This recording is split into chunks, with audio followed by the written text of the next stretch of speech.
Biblia, ¿el mayor fraude de la historia? Cómo Spinoza desenmascaró al Dios que esclaviza a la humanidad. ¿Alguna vez te has preguntado si todo lo que creías saber sobre Dios podría ser una elaborada construcción humana? ¿Y si las escrituras sagradas que millones veneran como palabra divina fueran, en realidad, textos humanos utilizados como herramientas de control social a lo largo de los siglos? En las calles de Ámsterdam del siglo XVII, un joven filósofo de origen judío se atrevió a cuestionar lo incuestionable. Su nombre, Baruch Spinoza. Sus ideas provocaron tal escándalo que fue expulsado de su comunidad en una de las excomuniones más severas de la historia. ¿Qué verdad tan peligrosa había descubierto Spinoza que ameritaba semejante castigo? Imagina vivir en un mundo donde cuestionar la interpretación oficial de los textos sagrados podía costarte todo: familia, comunidad, reputación e incluso la vida. Este era el mundo de Spinoza, un mundo que él se atrevió a desafiar con la única arma que poseía, su intelecto. ¿Qué nos diría Spinoza hoy, en un mundo donde los fundamentalismos religiosos resurgen con fuerza renovada? ¿Cómo reaccionaría al ver que, siglos después, seguimos atrapados en las mismas cadenas mentales que él intentó romper? Acompáñanos en este viaje a través del pensamiento más revolucionario sobre la religión y la Biblia que Occidente haya conocido, un pensamiento que sigue siendo tan radical hoy como lo fue hace más de 3 siglos. La Ámsterdam de Spinoza, crisol de libertad y persecución. Ámsterdam, principios del siglo XVII. Mientras las hogueras de la Inquisición aún arden en España y Portugal, esta ciudad se erige como un oasis de tolerancia relativa en una Europa desgarrada por guerras religiosas. ¿Podrías imaginar lo que significaba entonces esta libertad para quienes huían de la persecución? Los padres de Baruch Spinoza llegaron a esta próspera ciudad holandesa como muchos otros judíos sefardíes, escapando de la península ibérica donde la conversión forzosa o la muerte eran sus únicas opciones. En Ámsterdam, la comunidad judía pudo reconstruir su identidad, establecer sinagogas y escuelas, y practicar abiertamente su fe. Pero esta libertad era precaria y limitada. ¿Sabías que esta misma comunidad, formada por refugiados que conocían el sabor amargo de la persecución, no dudaría en utilizar sus propios mecanismos de control contra uno de los suyos? La ironía no podría ser más mordaz. El joven Baruch creció en el seno de esta comunidad, recibiendo una educación tradicional judía bajo la tutela de rabinos como Menace ben Israel y Saúl Leví Morteira. Dominaba el hebreo, estudiaba el Talmud y las obras de Maimónides. Pero su mente inquieta pronto comenzó a expandirse más allá de los confines de la ortodoxia. ¿Qué ocurre cuando alguien dotado de una inteligencia excepcional y una honestidad intelectual inquebrantable se enfrenta a las contradicciones de su propia tradición religiosa? Spinoza comenzó a frecuentar círculos intelectuales más amplios, aprendió latín, la lengua académica de la época, y se sumergió en el estudio de la filosofía contemporánea, especialmente Descartes, y de autores heterodoxos como Giordano Bruno. La Ámsterdam de Spinoza bullía de nuevas ideas. La revolución científica estaba en marcha con figuras como Galileo y Kepler transformando nuestra comprensión del cosmos. El racionalismo cartesiano desafiaba las viejas formas de pensamiento. El comercio global traía no solo especias y telas exóticas, sino también ideas de tierras lejanas. ¿No es fascinante pensar en este caldo de cultivo intelectual donde las ideas tradicionales comenzaban a tambalearse ante el empuje de la modernidad? Mientras tanto, en las universidades europeas, la escolástica medieval luchaba por mantener su relevancia frente al avance del pensamiento científico. ¿Cómo reconciliar la física de Aristóteles con los descubrimientos de Galileo? ¿Cómo mantener la autoridad de los textos sagrados cuando la observación empírica los contradecía? En 1656, el trueno cayó sobre Spinoza. A los 23 años, fue sometido a un herem, excomunión, de extraordinaria severidad. El documento de excomunión, que aún se conserva, maldice a Spinoza con todas las maldiciones escritas en la Torá. ¿Qué había hecho este joven para merecer semejante castigo? El documento no especifica sus herejías terribles, pero sabemos que Spinoza ya había comenzado a cuestionar la autoría divina de la Biblia, la noción de un pueblo elegido, y la inmortalidad del alma tal como la concebía la tradición. ¿Te has preguntado alguna vez qué tipo de persona podría soportar ser completamente repudiado por su comunidad y familia? Tras su excomunión, Spinoza adoptó el nombre Benedictus, bendito en latín, una irónica respuesta a la maldición comunitaria. Se mudó fuera de Ámsterdam y se ganó la vida como pulidor de lentes, una profesión que le permitía mantener su independencia intelectual. Lejos de quebrarse, Spinoza desarrolló en su aislamiento uno de los sistemas filosóficos más coherentes y radicales de la historia occidental. ¿No es paradójico que la intención de silenciarlo terminara amplificando su voz a través de los siglos? El tratado que sacudió Europa, una bomba filosófica. 1670, un libro anónimo aparece en las librerías de Ámsterdam. Su título, Tractatus Theologico-Politicus, no revela la revolución intelectual que contiene entre sus páginas. Para protegerse, Spinoza no solo omitió su nombre sino que incluso falsificó el lugar de publicación, indicando Hamburgo en lugar de Ámsterdam. ¿Imaginas el peligro que representaban estas ideas para que su autor tuviera que ocultarse así? Las autoridades rápidamente identificaron la peligrosidad de la obra. En 1674, el Tratado Teológico Político fue prohibido por los Estados de Holanda y pronto las condenas se multiplicaron por toda Europa. Católicos, protestantes y judíos, habitualmente enfrentados, encontraron un enemigo común en Spinoza. ¿No resulta significativo que visiones religiosas tan dispares se unieran para silenciar a un solo hombre? ¿Qué contenía este libro para provocar tal reacción? Spinoza atacaba los cimientos mismos de la autoridad religiosa con un análisis sistemático y devastador. Por primera vez en la historia occidental, alguien se atrevía a examinar la Biblia no como palabra divina sino como un documento histórico, escrito por humanos en circunstancias históricas específicas. Me he esforzado en no reírme, no llorar, no detestar las acciones humanas, sino entenderlas, escribió Spinoza. Con esta actitud metodológica revolucionaria, abordó las contradicciones, incoherencias y anacronismos de los textos bíblicos. ¿Te has detenido alguna vez a pensar en las numerosas contradicciones que aparecen en las Escrituras? Spinoza no solo las identificó sino que las explicó como resultado natural de la autoría múltiple y la compilación histórica de los textos. En el tratado, Spinoza cuestiona la imagen tradicional de los profetas bíblicos. Lejos de ser transmisores pasivos de la palabra divina, los describe como personas de intensa imaginación moral, condicionadas por su contexto histórico y cultural. Moisés, Jeremías, Isaías, todos ellos interpretaban la realidad según sus propias capacidades intelectuales y circunstancias históricas. ¿Acaso no es más honesto reconocer la humanidad de estos personajes que elevarlos a una infalibilidad imposible? Uno de los aspectos más revolucionarios del tratado es su propuesta de separar definitivamente la filosofía de la teología, la razón de la fe. Para Spinoza, la teología debería ocuparse exclusivamente de enseñar la obediencia y la piedad, mientras que las cuestiones de verdad corresponden al ámbito de la filosofía. ¿No sería nuestra sociedad más sana si respetáramos esta división? Pero Spinoza va más allá.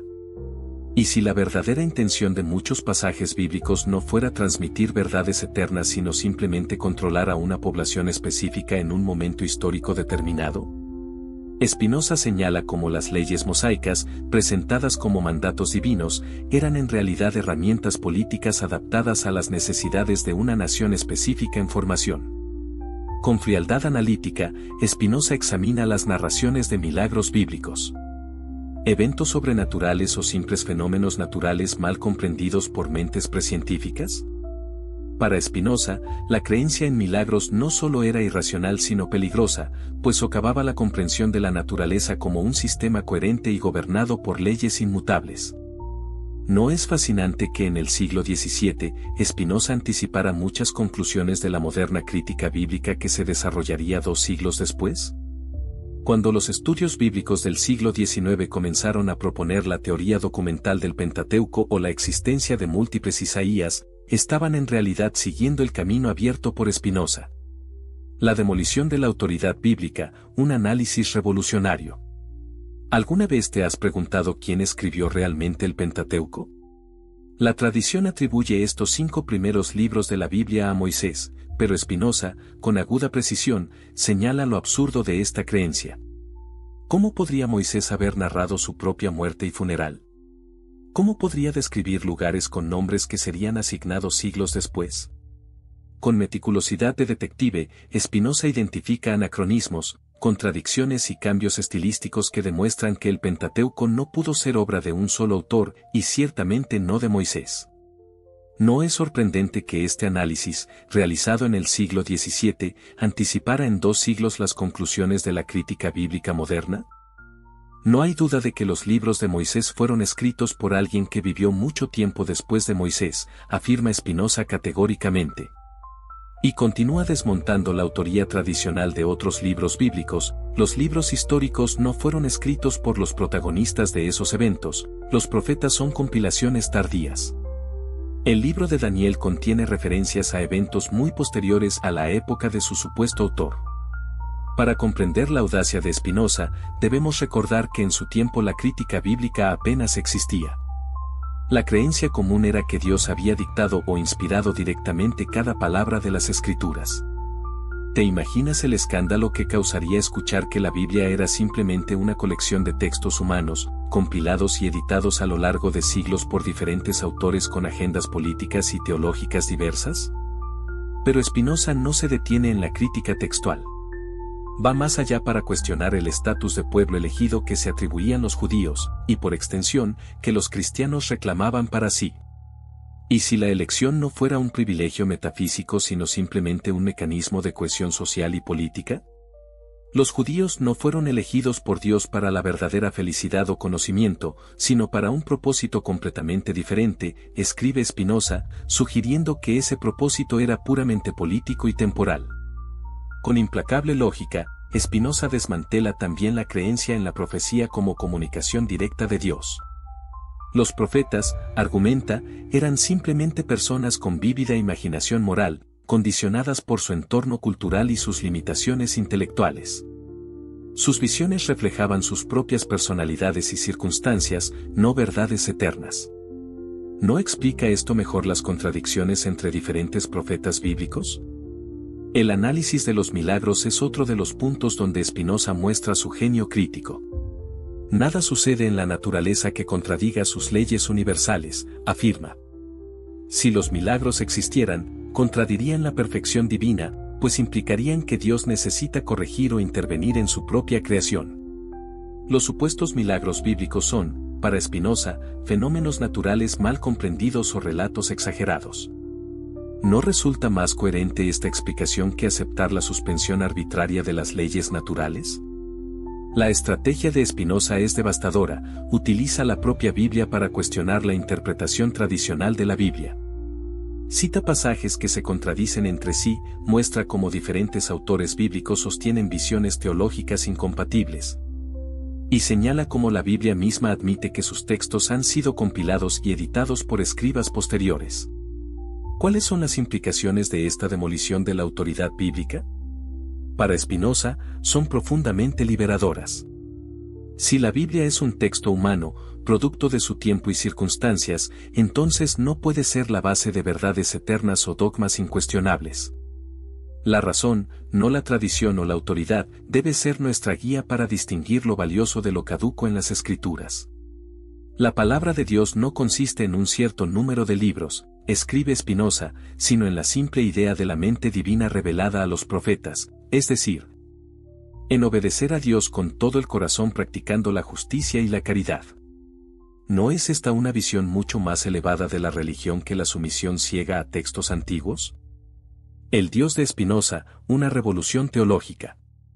¿Alguna vez has sentido que la imagen tradicional de Dios como un anciano barbudo sentado en un trono celestial, premiando y castigando a los humanos según su comportamiento, resulta infantil o incluso ofensiva para la inteligencia? Spinoza ciertamente lo pensaba así. Para este filósofo, tal concepción no solo era ingenua sino peligrosa, pues proyectaba en lo divino las peores características humanas: ira, celos, arbitrariedad, deseo de adoración. Deus ibe natura, Dios o la naturaleza, esta ecuación provocadora constituye el núcleo de la revolución teológica espinosista. ¿Y si Dios no fuera un ser trascendente, separado de su creación, sino la totalidad del ser, la suma de todas las leyes naturales y todo lo existente?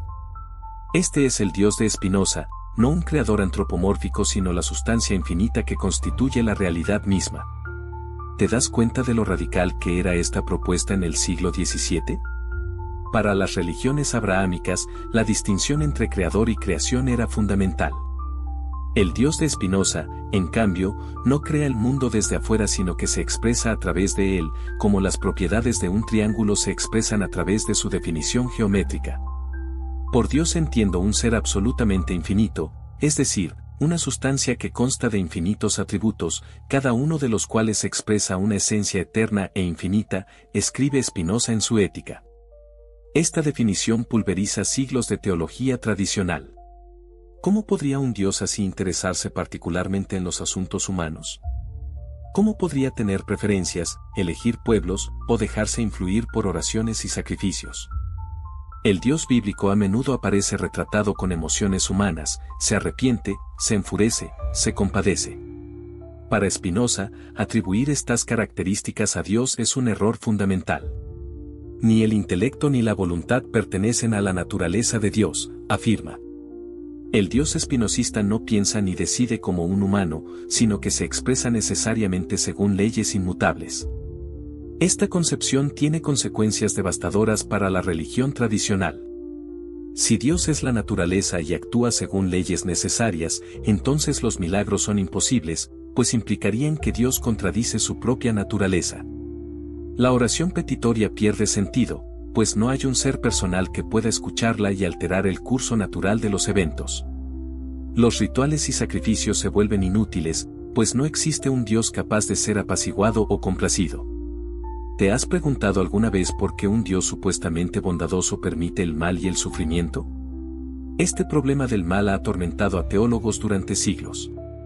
La respuesta de Spinoza es tan simple como radical: el mal no existe desde la perspectiva de la totalidad. Lo que llamamos mal es simplemente el resultado de nuestra visión limitada y antropocéntrica del universo. En la naturaleza no hay nada contingente, sino que todas las cosas son determinadas por la necesidad de la naturaleza divina, escribe Spinoza. Esta visión determinista elimina la libertad divina entendida como arbitrariedad. Dios no elige crear el mundo de cierta manera, el mundo es como es porque no podría ser de otra forma, dada la naturaleza divina. El Dios espinosista tampoco es un juez que premia y castiga. Las consecuencias de nuestros actos fluyen naturalmente de los actos mismos, no de un juicio externo. ¿No es esta una visión más madura de la responsabilidad moral que la amenaza de castigos eternos o la promesa de recompensas póstumas? Para Spinoza, la verdadera libertad no consiste en escapar de las leyes naturales, algo imposible, sino en comprenderlas y actuar conforme a la propia naturaleza. Y el verdadero culto a Dios no reside en rituales o profesiones de fe, sino en el conocimiento de la naturaleza y el amor intelectual que surge de este conocimiento. ¿No hay algo profundamente liberador en esta visión? El Dios de Spinoza nos libera del miedo a un juez sobrenatural, de la culpa impuesta por autoridades religiosas, de la angustia por ganar un favor divino siempre esquivo. A cambio, nos ofrece una espiritualidad basada en el conocimiento, la alegría y el amor intelectual. Einstein, siglos después, afirmaría: creo en el Dios de Spinoza, que se revela en la armonía ordenada de lo que existe, no en un Dios que se ocupa del destino y las acciones de los seres humanos. ¿No resuena esta visión con nuestra sensibilidad contemporánea, informada por la ciencia y cada vez más alejada de las concepciones antropomórficas de lo divino? Religión como instrumento de poder, la crítica de Spinoza a la superstición. ¿Alguna vez te has preguntado por qué las religiones suelen insistir tanto en el miedo al castigo divino?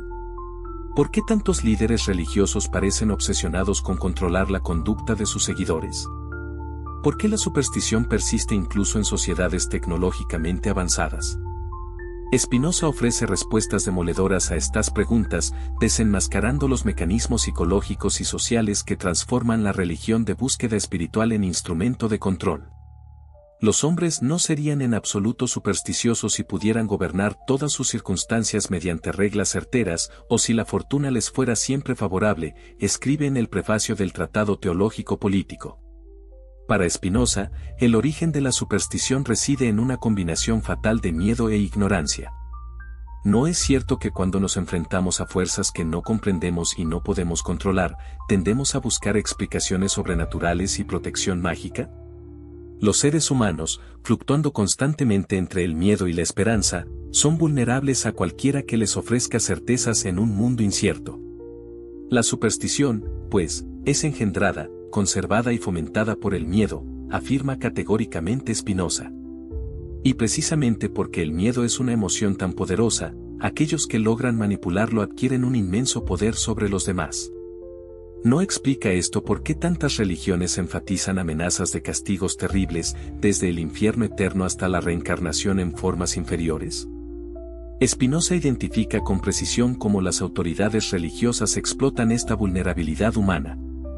Mediante rituales complejos, interpretaciones esotéricas de textos supuestamente sagrados y la afirmación de poseer conocimientos especiales sobre la voluntad divina, los sacerdotes se convierten en mediadores indispensables entre la divinidad y el pueblo.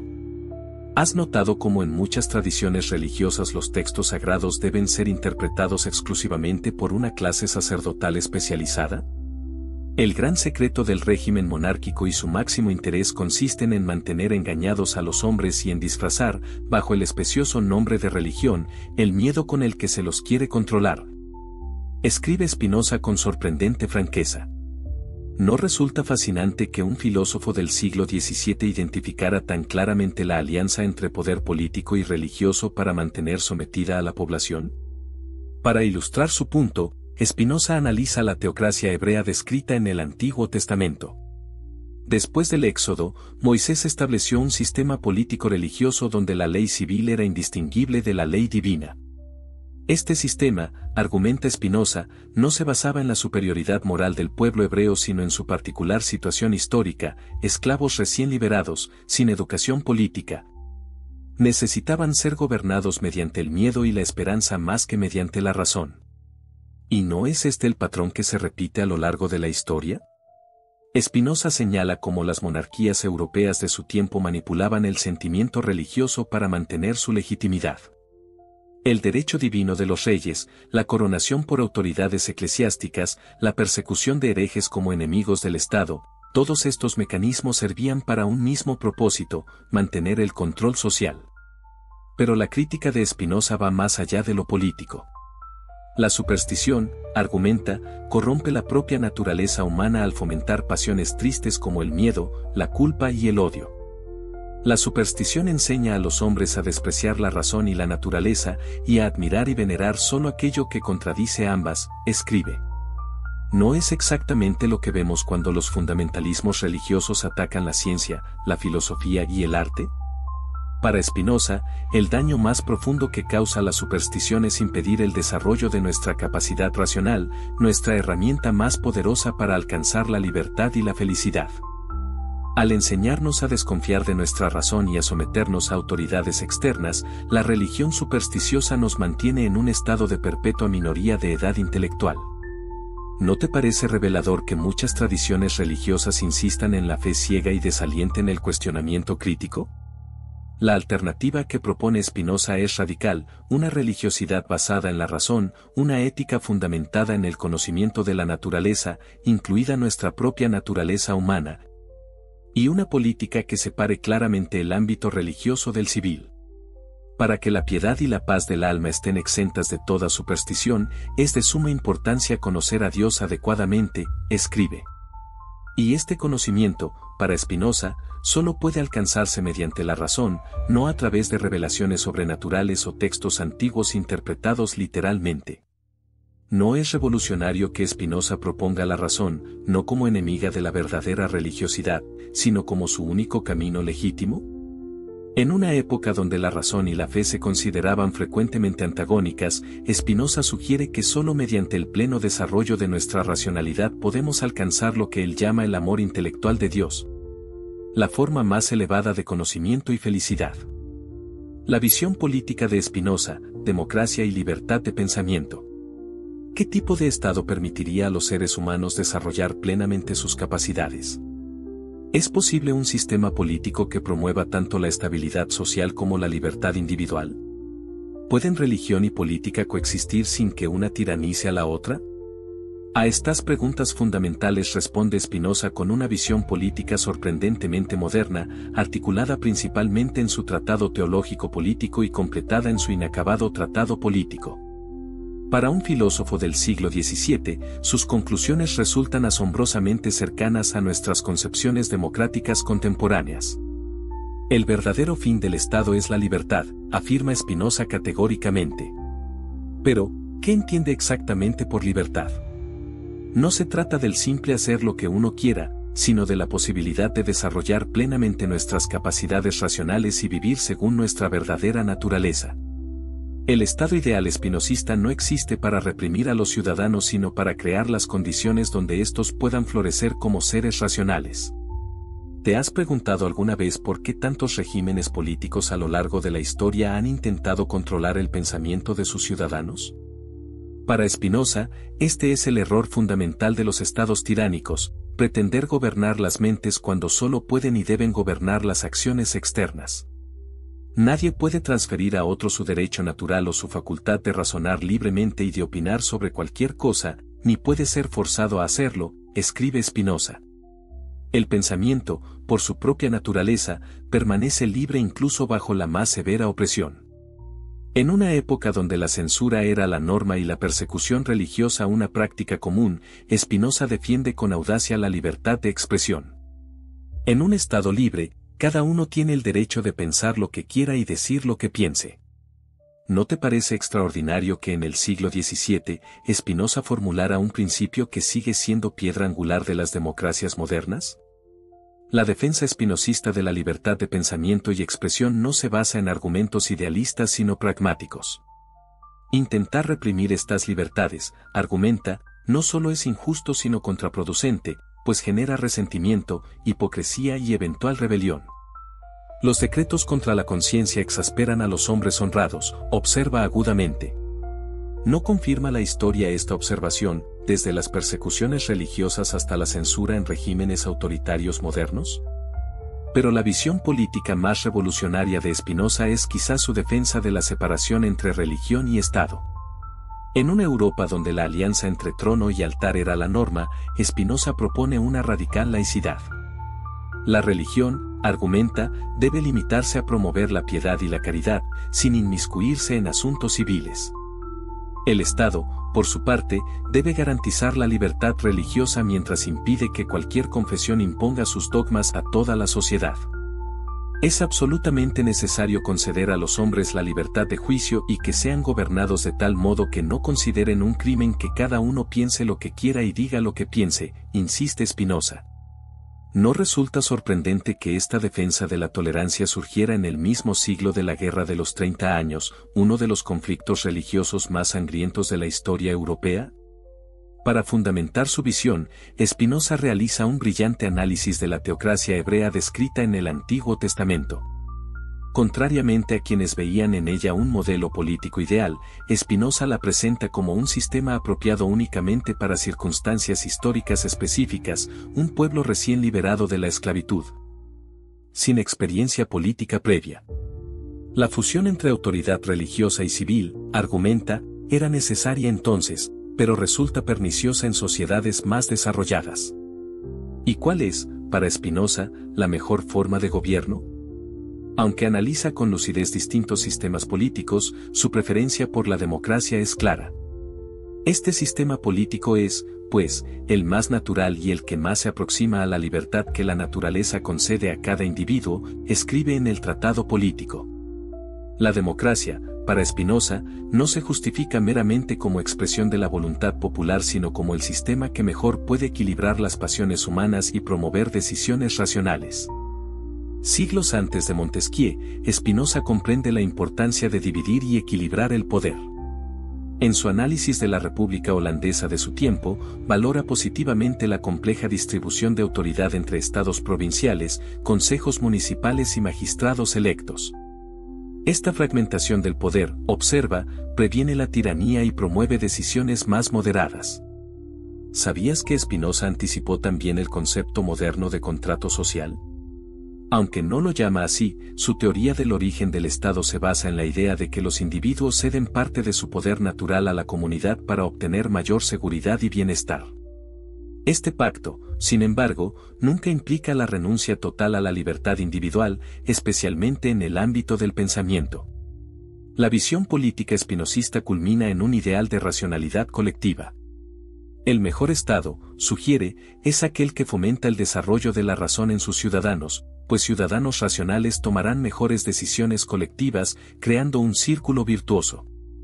¿No resuena esta idea con nuestras preocupaciones contemporáneas sobre educación cívica y participación democrática informada? 2 siglos antes de John Stuart Mill, Spinoza comprende que la diversidad de opiniones no es una amenaza sino una fortaleza para la sociedad. La verdad no contradice a la verdad, escribe, sugiriendo que el libre intercambio de ideas conduce eventualmente a un conocimiento más completo. ¿No es precisamente este principio el que fundamenta la libertad académica y el debate científico en las sociedades modernas?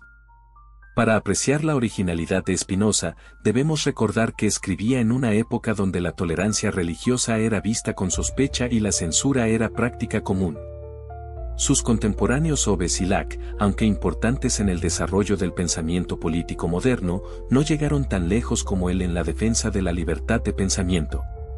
Mientras Hobbes justificaba el absolutismo y Locke excluía a los ateos de su tolerancia, Spinoza defendía una libertad de conciencia sin excepciones. El fin del Estado, repito, no es convertir a los hombres de seres racionales en bestias o autómatas, sino lograr más bien que su alma y su cuerpo desempeñen sus funciones con seguridad. El verdadero fin del Estado es, pues, la libertad. Esta declaración resume la revolucionaria visión política de Spinoza, un Estado que existe no para dominar a los ciudadanos sino para liberarlos, creando las condiciones donde puedan desarrollar plenamente su humanidad. La verdadera religión según Spinoza, esencia universal y racional. ¿Qué queda de la religión una vez que hemos cuestionado la autoridad de las Escrituras, rechazado la concepción antropomórfica de Dios y denunciado los mecanismos de control institucional? Para muchos pensadores críticos, la respuesta sería, nada. La religión quedaría reducida a una superstición obsoleta, destinada a desaparecer con el avance del conocimiento. Pero Spinoza nos sorprende con una respuesta diferente. Lejos de ser un simple destructor de la religión, nuestro filósofo busca purificarla, destilando su esencia universal más allá de dogmas particulares y rituales superficiales. ¿No es fascinante que este pensador, excomulgado y condenado como ateo, se preocupara por definir una religiosidad auténtica? La verdadera religión, escribe Spinoza, consiste en una disposición interior que inclina a la justicia y a la caridad. Con esta simple definición, Spinoza reduce la esencia religiosa a su núcleo ético, liberándola de complicadas teologías, rituales elaborados y estructuras jerárquicas. ¿Te has preguntado alguna vez cuántas guerras religiosas se habrían evitado si esta definición hubiera prevalecido? Para Spinoza, existe una fe universal que trasciende las particularidades de cada confesión. Esta fe se resume en un principio fundamental: existe un ser supremo que ama la justicia y la caridad, y quienes practican estas virtudes serán salvos. Todo lo demás, dogmas teológicos, rituales específicos, interpretaciones escriturales, pertenece al ámbito de lo opinable, no de lo esencial. Cada uno debe adaptar estas verdades religiosas a su capacidad, afirma Spinoza, y puede interpretarlas del modo que le parezca más fácil para abrazarlas sin reserva y con plena adhesión. ¿No representa esto una revolucionaria democratización de la experiencia religiosa? En lugar de imponer una interpretación oficial mediante autoridades eclesiásticas, Spinoza defiende el derecho individual a conectar con lo divino según la propia capacidad intelectual. Esta visión tiene implicaciones radicales. Si la esencia de la religión es ética y no dogmática, entonces la diversidad de credos no representa un problema sino una riqueza. Diferentes personas, culturas y épocas pueden desarrollar distintas expresiones religiosas según sus circunstancias particulares, sin que esto afecte la validez de su experiencia espiritual. ¿No nos ofrece esta perspectiva una base más sólida para la tolerancia religiosa que el mero relativismo? Pero Spinoza va más allá en su purificación de la religiosidad. Para él, el verdadero culto a Dios no consiste en ceremonias externas sino en el conocimiento y amor intelectual de la naturaleza, es decir, de Dios mismo como sustancia infinita. La beatitud no es el premio de la virtud, sino la virtud misma, escribe en la Ética. Esta afirmación revolucionaria invierte la lógica tradicional de recompensas póstumas. La verdadera felicidad no es algo que obtendremos después de la muerte sino que se realiza en el acto mismo de vivir virtuosamente, comprendiendo la naturaleza y amándola. ¿Qué ocurre entonces con la inmortalidad del alma, dogma central de muchas religiones? La respuesta de Spinoza es sutil y profunda. Rechaza la noción vulgar de inmortalidad como supervivencia personal después de la muerte física, pero afirma una forma superior de eternidad. Sentimos y experimentamos que somos eternos. Esta eternidad no es una duración infinita en el tiempo sino una participación en lo eterno que trasciende el tiempo mismo. Para entender esta concepción, debemos recordar que para Spinoza nuestra mente es una expresión finita del infinito entendimiento divino.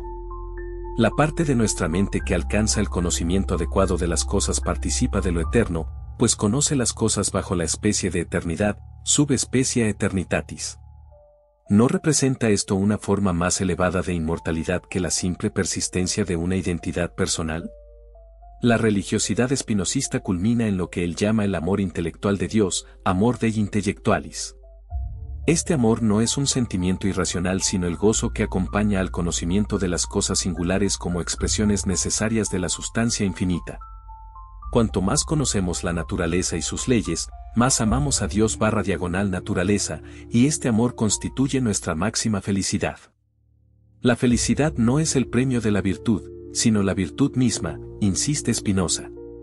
El sabio no actúa bien para obtener recompensas o evitar castigos, sino porque comprende que la virtud misma es su mayor bien. ¿No es esta una ética más madura que la basada en premios y castigos divinos? La visión religiosa de Spinoza puede resumirse como un misticismo racional. Místico porque aspira a una unión con lo divino, racional porque esta unión se realiza mediante el conocimiento, no el éxtasis emocional o la renuncia ascética. Cuanto más conocemos las cosas singulares, escribe, tanto más conocemos a Dios. La contemplación de la naturaleza y sus leyes se convierte así en el verdadero acto religioso. ¿Es posible vivir según este ideal religioso espinosista? El propio Spinoza parece haberlo logrado. Sus contemporáneos, incluso quienes rechazaban sus ideas, reconocían su extraordinaria serenidad y virtud personal. Pierre Bayle lo describió como un hombre de buenas costumbres, afable, honesto, servicial y muy regulado en su moral. Incluso en la pobreza y el aislamiento social, Spinoza alcanzó una serenidad interior que impresionaba a quienes lo conocieron. La religiosidad espinosista nos ofrece una alternativa tanto al dogmatismo fundamentalista como al vacío nihilista. No rechaza lo divino sino que lo redefine, no niega la experiencia religiosa sino que la purifica, no abandona la moral sino que la fundamenta en el conocimiento de nuestra naturaleza. ¿No constituye esta una propuesta extraordinariamente relevante para nuestro tiempo, marcado tanto por el resurgimiento de fundamentalismos como por crisis de sentido? El legado de Spinoza, un pensamiento que trasciende siglos. ¿Cómo es posible que un filósofo excomulgado, condenado y casi olvidado en su tiempo haya llegado a ser considerado uno de los pensadores más influyentes de la modernidad? El caso de Spinoza representa uno de los más extraordinarios ejemplos de reconocimiento póstumo en la historia del pensamiento. Inmediatamente después de su muerte en 1677, las obras de Spinoza fueron prohibidas en numerosos países. Su nombre se convirtió en sinónimo de ateísmo y subversión. Durante décadas, reconocer influencia espinosista equivalía a condenarse al ostracismo intelectual. Y sin embargo, sus ideas se filtraron silenciosamente en el pensamiento europeo, sembrando semillas que germinarían en los siglos posteriores. ¿Sabías que durante la Ilustración, el término espinosismo se usaba como acusación para desacreditar a pensadores radicales? Refutar a Spinoza se convirtió en un tópico obligado de la filosofía del siglo XVIII.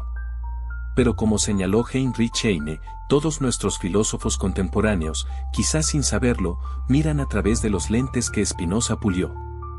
La revalorización académica de Spinoza comenzó en Alemania con figuras como Lessing, Herder y Goethe, quienes reconocieron en él a un genio injustamente olvidado. Después de Spinoza, Dios nunca volvió a ser el mismo, escribió Novalis. El idealismo alemán, particularmente Schelling y Hegel, incorporó elementos fundamentales del spinozismo, especialmente su monismo y su visión de la inmanencia divina. ¿Te has preguntado por qué tantos científicos modernos expresan admiración por Spinoza?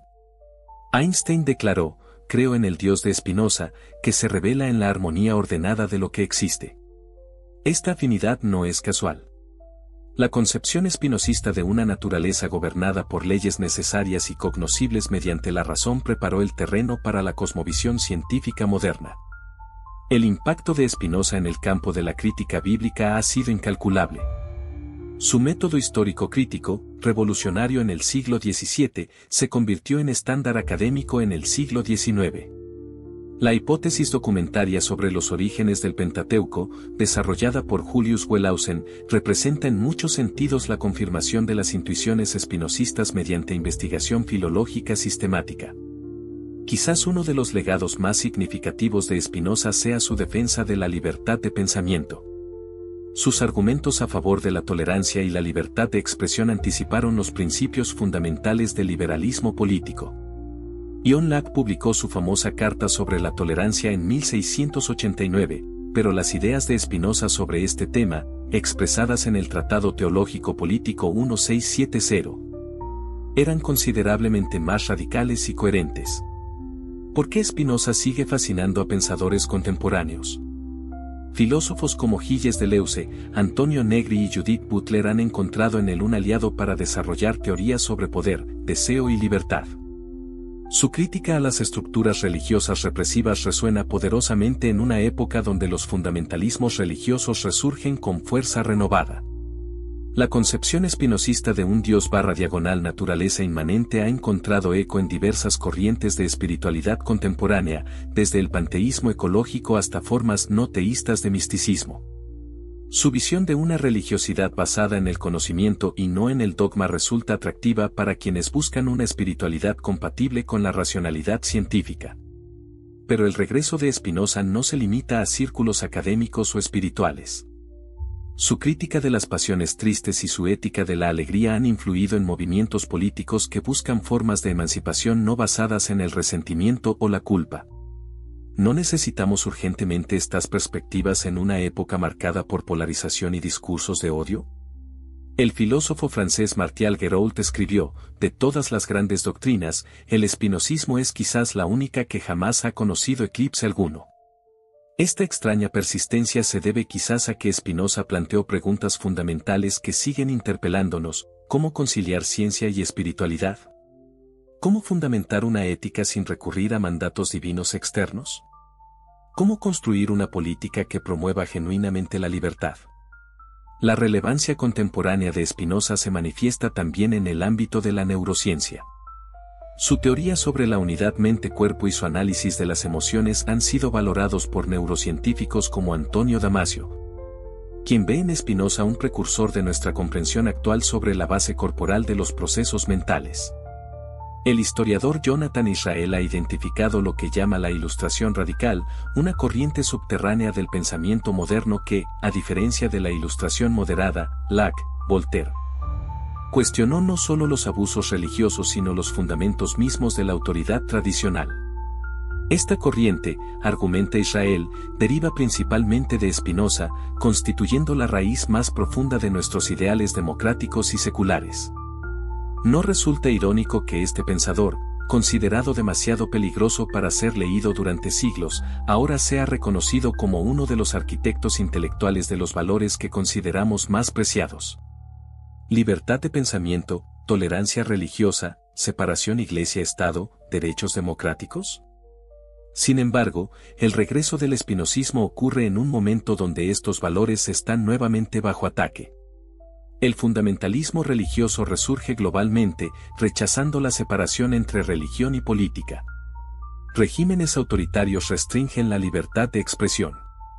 Movimientos políticos explotan el miedo y la superstición para movilizar a las masas. ¿no son estas precisamente las tendencias que Spinoza analizó y combatió? El legado espinosista nos ofrece herramientas conceptuales para enfrentar estos desafíos. Su análisis de cómo el miedo y la esperanza pueden ser manipulados para controlar a las personas, su defensa de instituciones que equilibren el poder, su vindicación de la razón como fuerza emancipadora. Todas estas ideas mantienen una asombrosa actualidad. Después de todo, escribió Bertrand Russell, no puede ser frívolo un hombre cuyas doctrinas han suscitado la más enconada oposición durante más de 2 siglos. Quizás el mejor homenaje que podemos rendir a Spinoza es continuar su proyecto de emancipación humana mediante el conocimiento, la ética y la política racional. Spinoza y las búsquedas contemporáneas, un filósofo para nuestro tiempo.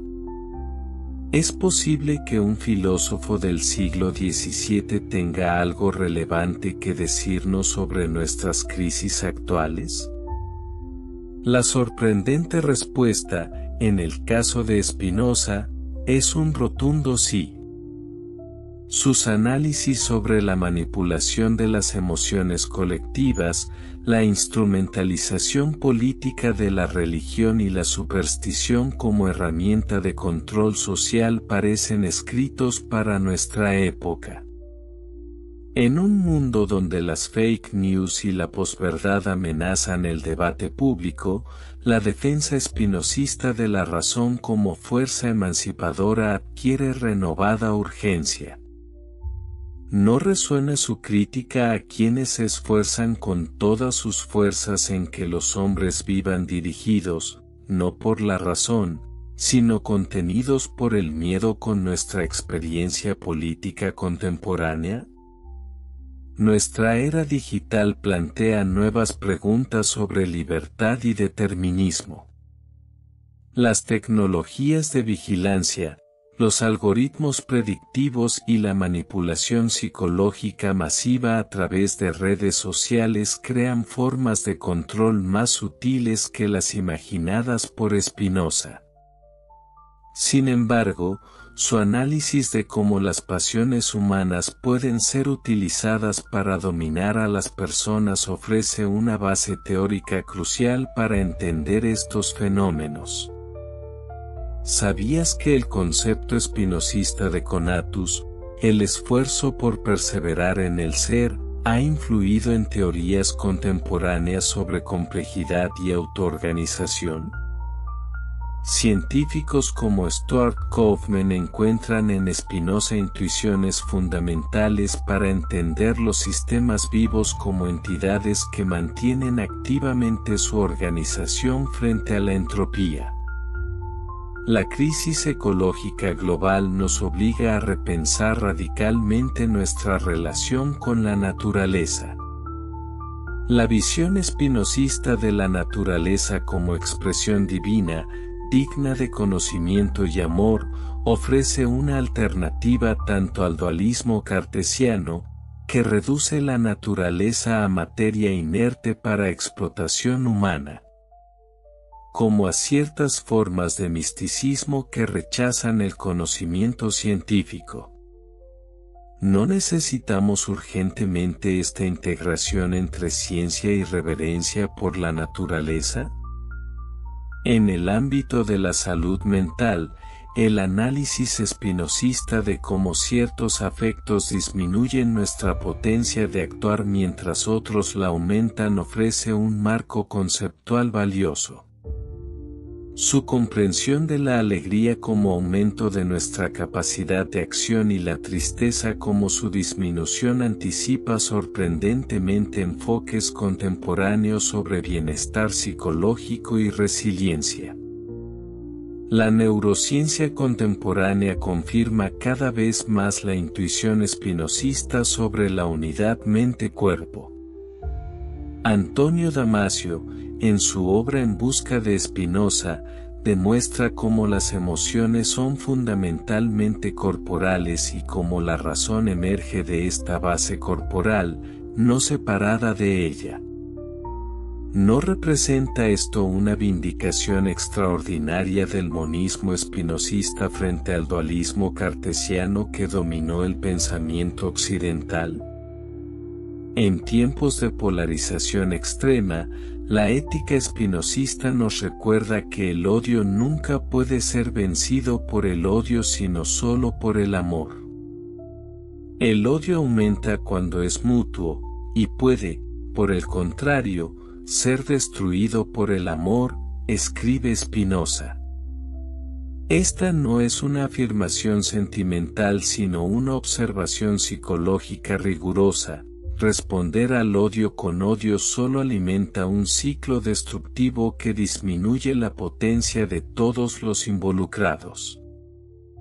El análisis espinosista de la superstición como producto del miedo ante fuerzas que no comprendemos nos ayuda a entender el resurgimiento del pensamiento mágico en sociedades tecnológicamente avanzadas. Desde conspiraciones QAnon hasta negacionismos científicos diversos, vemos cómo la ansiedad ante un mundo complejo impulsa explicaciones simplistas y fantásticas. ¿No ofrece Spinoza una respuesta a estos fenómenos al proponer el conocimiento adecuado como antídoto al miedo? La defensa espinosista de la democracia como sistema político que mejor equilibra las pasiones humanas sigue siendo profundamente relevante. Frente al auge de autoritarismos que explotan el miedo y la esperanza irracional, Spinoza nos recuerda que la verdadera función del Estado no es dominar a los ciudadanos sino crear condiciones donde puedan desarrollar plenamente sus capacidades racionales. En un mundo donde la religión organizada ha perdido relevancia para muchos pero la búsqueda espiritual persiste, la visión espinosista de una espiritualidad racional basada en el conocimiento y amor de la naturaleza ofrece una alternativa tanto al dogmatismo religioso como al nihilismo materialista. ¿No representa esto exactamente lo que muchos contemporáneos buscan, una espiritualidad compatible con la ciencia y la racionalidad? La crítica espinosista a las interpretaciones literalistas de textos sagrados sigue siendo necesaria en una época donde los fundamentalismos religiosos resurgen con violencia renovada. Su método histórico crítico para interpretar la Biblia nos enseña que honrar una tradición religiosa no significa aceptar ciegamente interpretaciones particulares, sino comprenderla en su contexto histórico y cultural. El concepto espinosista de potencia, como capacidad positiva de actuar ha influido en teorías políticas contemporáneas que buscan alternativas tanto al liberalismo individualista como a los colectivismos autoritarios. Pensadores como Antonio Negri y Michael Hart desarrollan a partir de Spinoza una visión de democracia radical basada en la cooperación que aumenta la potencia colectiva. Frente a la fragmentación social y la crisis de sentido que caracteriza a muchas sociedades contemporáneas, la ética espinosista ofrece una visión integradora donde conocimiento, felicidad y virtud forman una unidad coherente. No separamos teoría y práctica, mente y cuerpo, individuo y comunidad, sino que reconocemos sus interconexiones necesarias. ¿No es fascinante que este pensador, excomulgado de su comunidad y condenado como hereje, ofrezca respuestas más adecuadas a nuestras crisis contemporáneas que muchas tradiciones dominantes?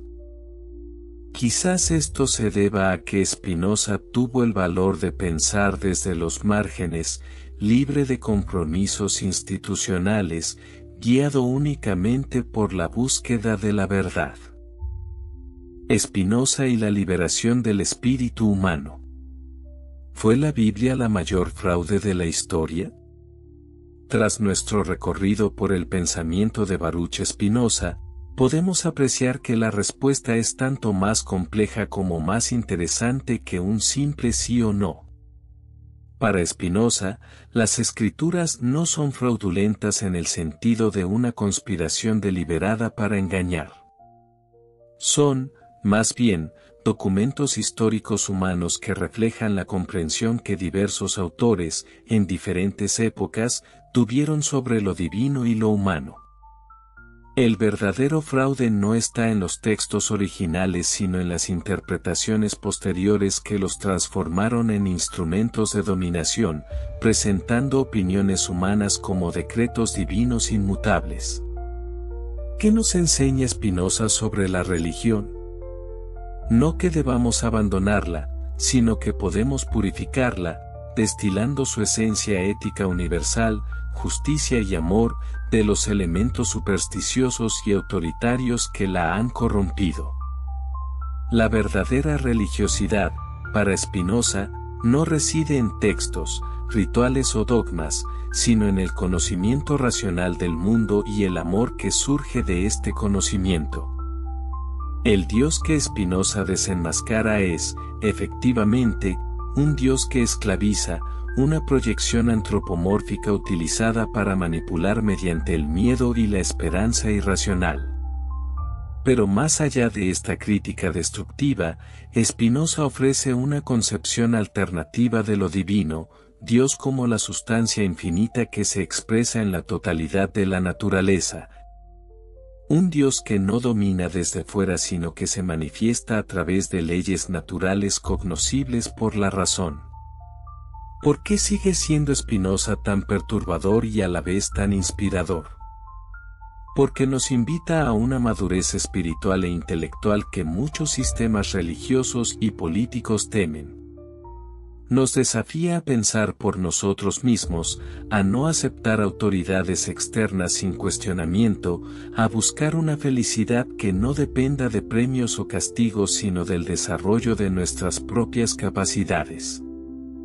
El proyecto emancipador de Spinoza integra de manera coherente conocimiento, ética y política. Conocer adecuadamente la realidad nos libera del miedo y la superstición. Esta liberación intelectual genera alegría y potencia para actuar. Y esta capacidad aumentada requiere instituciones políticas que permitan su pleno desarrollo. ¿No representa esto una visión extraordinariamente integral del florecimiento humano? He tenido sumo cuidado de no burlarme de las acciones humanas, ni lamentarlas ni detestarlas, sino entenderlas, escribió Spinoza. Esta actitud, a la vez compasiva y rigurosa, sigue siendo un modelo para nuestro acercamiento a los fenómenos religiosos y políticos. No se trata de ridiculizar creencias tradicionales ni de demonizar a quienes las sostienen, sino de comprender los mecanismos psicológicos y sociales que las producen. Spinoza nos enseña que la verdadera libertad no consiste en hacer lo que queremos sino en comprender lo que somos y actuar según nuestra naturaleza. No somos un imperio dentro de otro imperio, seres sobrenaturales insertados en un mundo natural, sino parte integral de la naturaleza, sujetos a sus leyes pero capaces de comprenderlas. La beatitud no es el premio de la virtud, sino la virtud misma. Esta extraordinaria afirmación espinosista invierte radicalmente la lógica religiosa tradicional. No actuamos éticamente para obtener recompensas, terrenales o celestiales, sino porque la acción ética misma, basada en el conocimiento adecuado, constituye nuestra mayor felicidad. ¿No representa esto una ética más madura que la basada en el miedo al castigo o la esperanza de premio? El legado de Spinoza nos invita a imaginar y construir una sociedad donde religión y razón no sean enemigas sino aliadas, donde la diversidad de creencias se reconozca como riqueza, no como amenaza, donde las instituciones políticas promuevan el desarrollo de las capacidades humanas en lugar de reprimirlas, donde el conocimiento de la naturaleza genere reverencia en lugar de impulso a dominarla. Aquel judío de Ámsterdam, pulidor de lentes que vivió modestamente mientras pulía ideas revolucionarias, sigue interpelándonos a través de los siglos. Su vida ejemplifica el valor de pensar independientemente incluso cuando esto implica enfrentar la condenación social. Su obra nos recuerda que la verdadera filosofía no es un ejercicio académico estéril sino una práctica transformadora que busca la liberación humana. Si la Biblia fue utilizada históricamente como instrumento de dominación, el pensamiento de Spinoza representa su antítesis, una invitación a la libertad intelectual, a la alegría del conocimiento, a una ética basada no en el temor sino en la comprensión. A 3 siglos y medio de su muerte, su visión de un ser humano libre, guiado por la razón y motivado por el amor intelectual, sigue siendo tanto un desafío como una promesa. ¿No es esta, finalmente, la enseñanza más valiosa de Spinoza? Que nuestra libertad y felicidad no dependen de fuerzas externas, sean divinas o políticas, sino de nuestra capacidad para comprender el mundo y a nosotros mismos. Y que esta comprensión no nos separa de lo divino sino que nos conecta con ello de la manera más íntima posible, participando, mediante el conocimiento y el amor, en la infinita potencia creativa de la naturaleza.